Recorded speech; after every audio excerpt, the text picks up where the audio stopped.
speaking of napag-usapan na din natin iyang impeachment.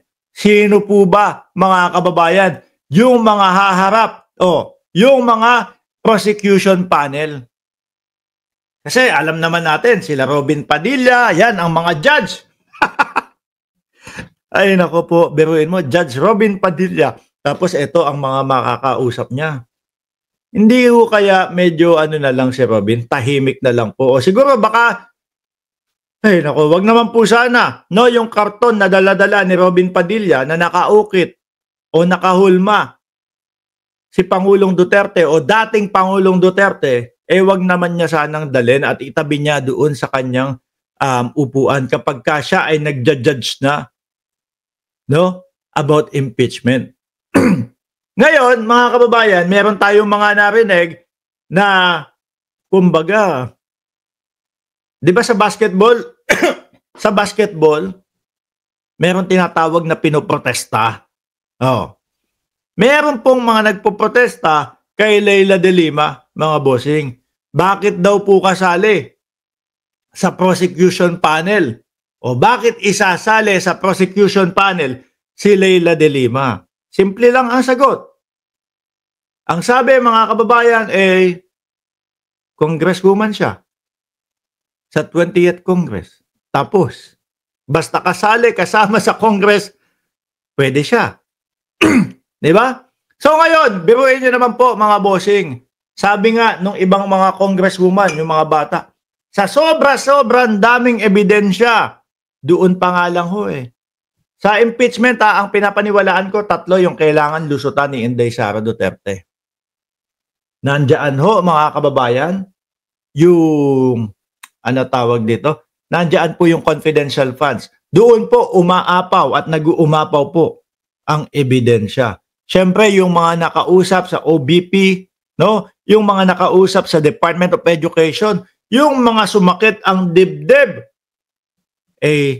panigurado ko matatanong din po yun sa impeachment. Sa impeachment po, mukhang malabo na magsakit-sakitan sila ng dibdib. Unless kung sasabihin nila, eto, sige, wag na, hinto na muna natin, sasabihin ni Bato, sasabihin ni Robin Padilla, hinto muna natin, may masakit ang dibdib. Maglagay kayo ng mga dyan, nung mga nurse, doktor, na rekta, na kapag tingnan mo kung ano nangyayari dyan. Para tuloy-tuloy pa din at hindi nila maging dahilan yung pagsakit-sakit ng dibdib para hindi magsagot o sumagot. Di ba? So ngayon ho, mga kababayan, nandiyan si Congresswoman Jinx Luistro, mga bossing. Eto, simulat sa pool pa lang naman ho, mga kababayan, sila po ay ini-explain na nila. Sobra-sobra na po ang pag-check nila. No? Kung tamang proseso po ba ang tinatahak ng impeachment na isinusulong nila. Sobra-sobra po, mga kababayan. Nagagalit po si Renato Velasco. Nagagalit si Renato Velasco. Renato, ano ba? Magtatago na ako.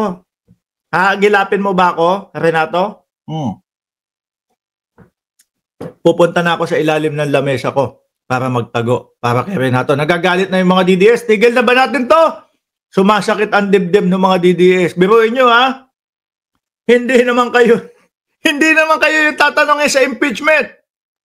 Ba't parang mga sumasakit na yung dibdib ninyo? Ang gagalay. Isang bagsak nga para doon sa mga DDS. Ngayon, isang bagsak, no? Para sa mga ka-DDS. Hindi na tayo sulit ngayon. Ayaw na nila nung sulit-sulit. Ano yung sinasabi nila? Bot-bot. Mga kabot-bot! Bot-bot! Bot-bot! Kabot-bot! Diyos ko po, yung mga salitang pandabaw ginagamit nyo. Dito. Ano ang paki namin dyan? Kabot-bot, kabot-bot. Tapos wag nyo kalimutan yung heart na green. Tsaka yung kamao na nakatiklop na ganon. Bot-bot, Nemo! Bot-bot, Nemo! Bot-bot, Nemo! Diyos ko po, tinatawanan lang namin yan. Bot-bot, Nemo! Bot-bot, Nemo! Ngayon, Sa sobrang lakas po ng ebidensya, mga kababayan, mahiya naman kayo mga senador. Kapag kayan, hindi nyo in-impeach nang dahil lang kaibigan ninyo si Inday Sara Duterte. Lagi, araw-araw naming isusulong na kailangan mag-e-explain kayo kung ano ang sasabihin ninyo. No, mag-e-explain kayo kung ano ang dahilan nyo kung bakit nyo in-impeach si Inday Sara Duterte.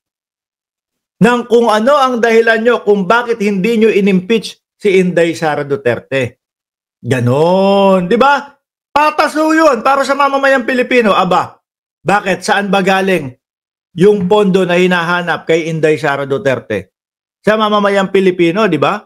Oh, wag nyo kaming bigyan ng okay na yan, sige, basta iboto ko si Inday Sara Duterte para wag ma-impeach. Hindi naman natin kailangan magpaliwanag dun. Basta pag nakita nila, ito ang mga bumoto at ito ang mga hindi, tapos na yan.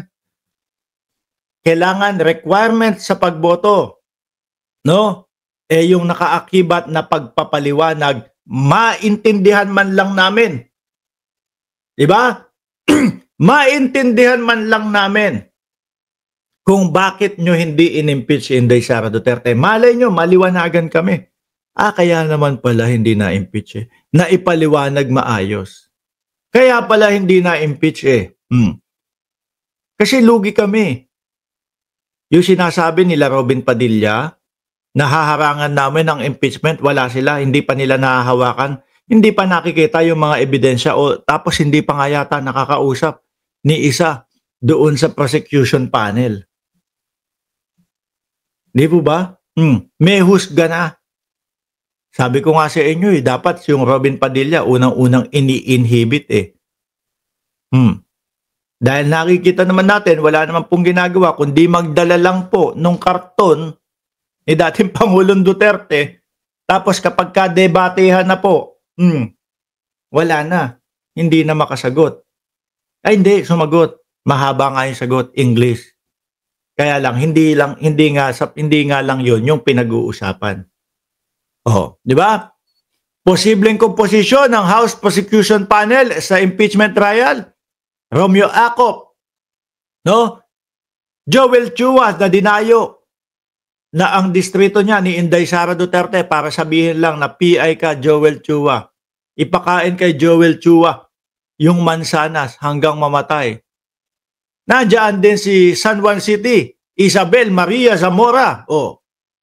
Nandiyan din si Arnan Panaligan, Lawrence Defensor, Jonathan Kit Flores, si Congressman Rods Gutierrez, no?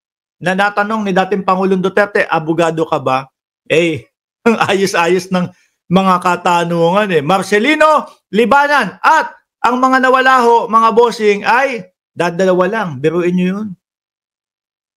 Kung sakaling totoo yung sinasabi nung Pulse Asia o nung survey ng Pulse Asia, malamang sa 11 na ito, mga bossing, kahit 5 man lang o kahit 4, umapat ang natalo. Kung totoong kalahati ng mamamayang Pilipino ang hindi pabor sa impeachment. Si Jill Bongalon, yan, ng Ako Bicol Party List at si Loreto at Charon lang po ang nabawas. Magaling po itong dalawa na to. Lalo po si Congressman Jill Bongalon, gustong-gusto ko po yan, no? Mga bossing. Gustong-gusto ko po yan. Kaya lang hindi pinalad tumakbo para sa 1st District ng Albay. Hindi siya pinalad. Pero tingnan nyo naman ang naging kapalit, mga kababayan. Chel Jokno at Leila de Lima. Di po ba?